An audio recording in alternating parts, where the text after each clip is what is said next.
존경하는 박병석 국회의장님, 그리고 동료 선배 의원 여러분, 저는 서초갑 윤희숙 의원입니다.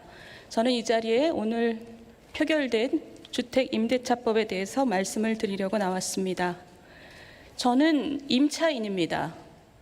제가 지난 5월 이사했는데 이사하는 순간부터 지금까지 집주인이 2년 있다가 나가라 그러면 어떡하나 하는 걱정을 달고 살고 있습니다.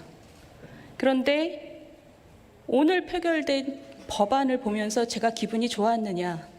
그렇지 않습니다.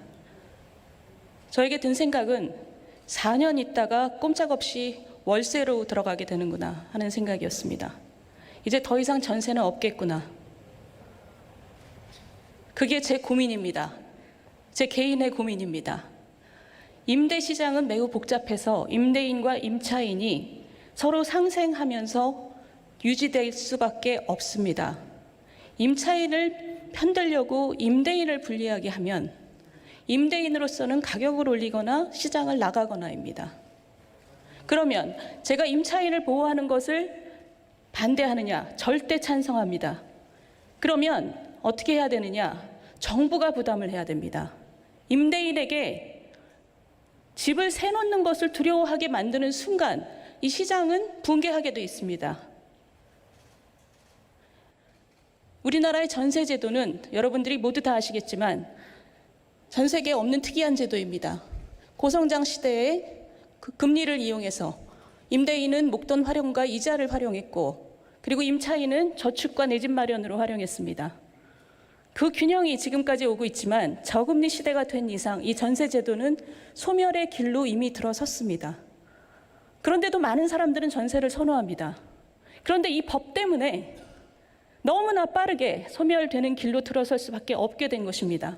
수많은 사람을 혼란에 빠뜨리게 된 것입니다. 벌써 전세 대란이 시작되고 있습니다.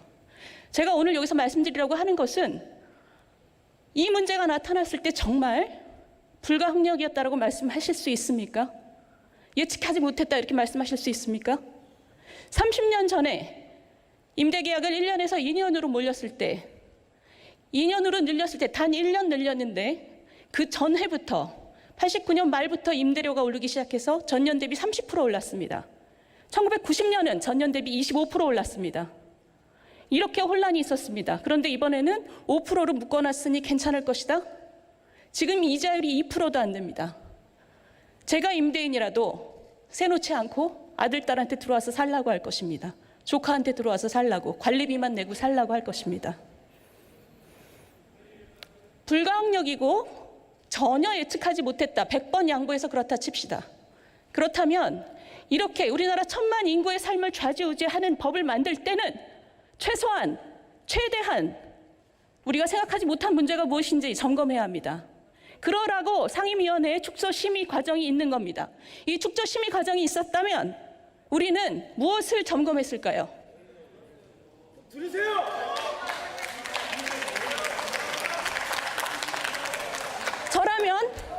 저라면 임대인에게 어떤 인센티브를 줘서 두려워하지 않게 할 것인가?